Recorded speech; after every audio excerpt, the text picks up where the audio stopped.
Rapaz, como é que uma história pode ser tão bonita, mas também tão triste ao mesmo tempo? Olá, vocês estavam me olhando aí, né? Vamos conversar um pouquinho sobre Surfista Prateado Hacking? Essa belezinha aqui. Bora? Corta pra vinheta, produção.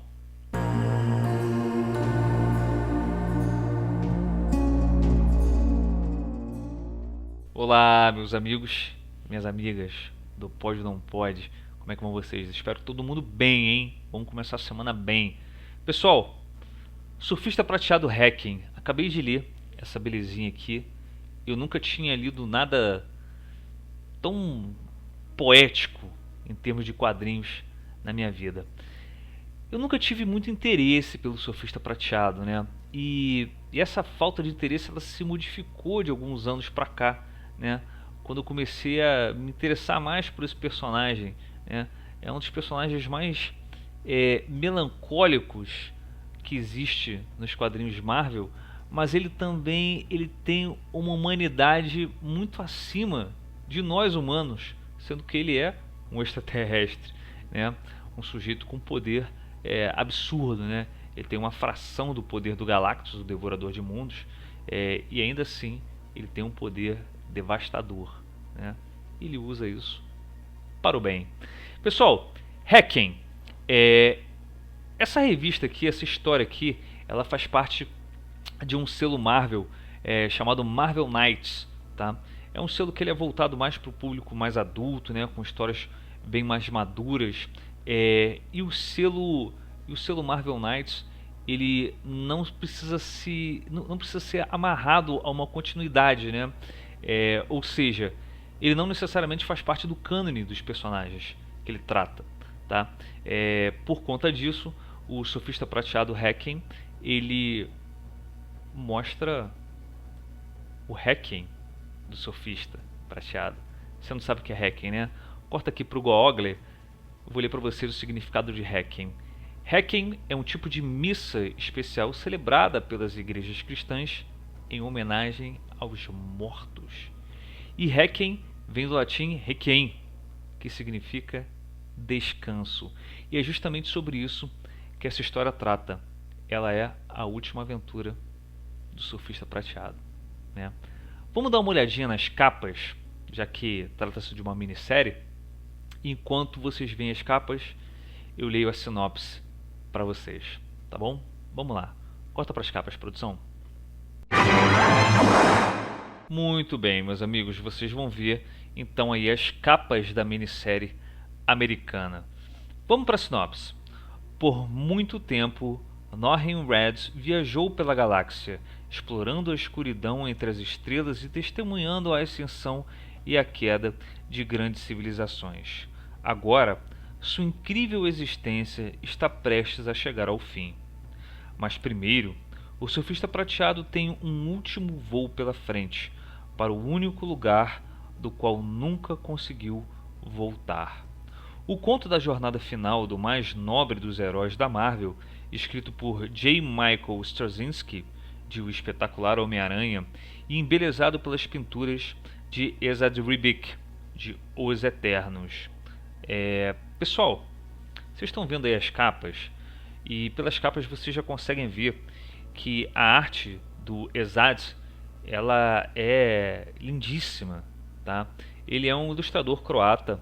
Eu nunca li nada dele, foi a primeira vez que eu tive o prazer de ler uma história desenhada por ele e, cara, foi muito bonito. Engrandece demais o roteiro do Michael Straczynski, tá? Eu vou voltar aqui para mim, para a gente poder falar mais um pouco sobre a revista. Corta para minha pessoa, production. Pessoal, pelo que eu entendi, o J. Michael Straczynski ele resolveu situar essa história, Requiem, com uns 20 anos mais ou menos de publicações das histórias do universo Marvel, tá? Por que eu falo isso? Porque aparece aqui, por exemplo, nessa história o Quarteto Fantástico. O Quarteto Fantástico está presente no primeiro capítulo, e você vê que os uniformes que eles estão usando são os uniformes clássicos, tá?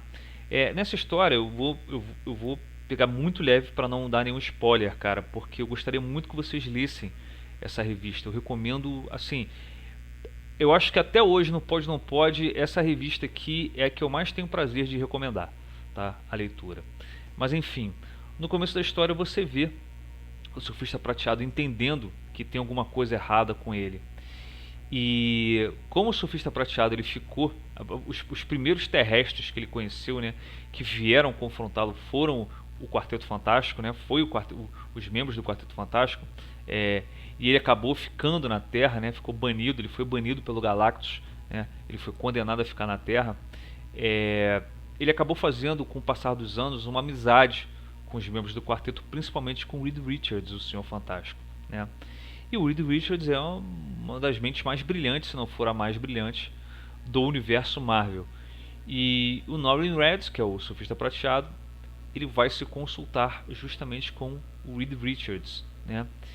E aí eu tenho que me controlar muito para não falar, para não dar os spoilers. Mas o desenrolar desse primeiro capítulo, ele é de uma tristeza, ele é de um desespero, né?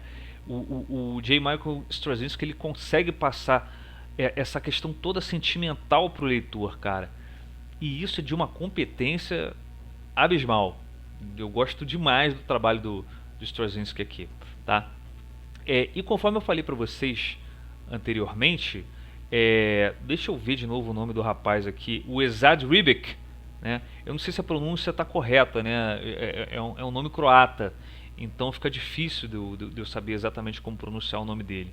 Mas o traço desse sujeito é fenomenal. Parece que você tá lendo uma história toda com pintura a óleo. Eu sei que ela não foi feita dessa forma, né? Daria muito mais trabalho. Inclusive eles falam sobre isso aqui na edição, mas a impressão que dá é que você está vendo um quadro, cara.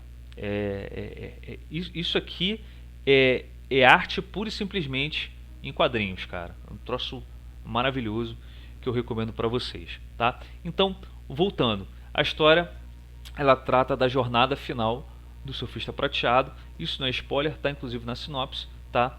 E o Michael Straczynski quer passar para o leitor, olha só, isso que aconteceria se o surfista prateado estivesse de fato com os dias contados, tá? Então a história se passa fora do cânone oficial, beleza? Essas histórias geralmente que não fazem parte do cânone, né, das histórias em quadrinho, pouco importa se é Marvel, se é DC ou se é outra editora qualquer, elas geralmente são as mais interessantes, né? Você vê, por exemplo, Batman Cavaleiro das Trevas, que é uma das revistas mais cultuadas, né, que já feitas, ela está fora da cronologia oficial, né? Enfim, pessoal, queria falar um pouco mais sobre essa edição. Recentemente eu reclamei bastante, né, de uma revista do Agente Americano que a Panini deixou a gente ao léu, né? A Panini faz algo totalmente diferente nessa coletânea aqui Marvel Essenciais, tá? Você vê aqui dentro da revista uma excelente sinopse, você vê um editorial muito bom e no final da revista, né, eles tratam aqui de leituras complementares, tá, do surfista prateado, né? Eles passam para a gente uma cronologia, tá, para a gente poder entender onde a gente está cronologicamente, onde estaríamos cronologicamente, né? E fala aqui, eles colocam um por trás das câmeras aqui, falando sobre o voo final do surfista prateado. É uma edição de capa dura, com papel couché, tá? Acho que esse papel aqui é o couché. Não entendo muito de papel não, mas ele é um papel muito bom e ele tem um pequeno uma diferença aqui de impressão na capa para dar uma impressão de brilho, tá? No surfista, se eu chegar perto para vocês verem, vocês estão vendo que tem uma imagem diferente saindo dos punhos e da cabeça do surfista prateado, né? É uma edição muito bonita que eu recomendo demais. Uma leitura fácil, cara. Você senta e lê isso aqui em 1 hora, tá? Você lê em 1 hora e isso aqui muda completamente a tua ideia do que pode ser uma boa revista em quadrinhos, beleza? Quem puder e quiser, compre, né? Os valores das revistas em quadrinhos eles andam altos, eu sei, mas é uma edição que vale muito a pena, beleza? Pessoal, voltaremos em breve para falar mais sobre o Surfista Prateado. Tem outras revistas para a gente ler dele também, tá? E muitas outras também, já que nós temos um produtor executivo de HQs que não para de nos presentear. Falou? A gente se vê no próximo vídeo. Deixem nos comentários o que vocês acham do Surfista Prateado, se vocês já leram Hacking, e se vocês têm interesse agora de ler. E se você quiser e puder, considere também se tornar um membro aqui do Pode ou Não Pode. Se você gosta do trabalho e quer que ele continue, a gente conta com a tua ajuda. Valeu, beijo no coração de vocês, a gente se vê no próximo vídeo. Fui, sob os créditos de produção.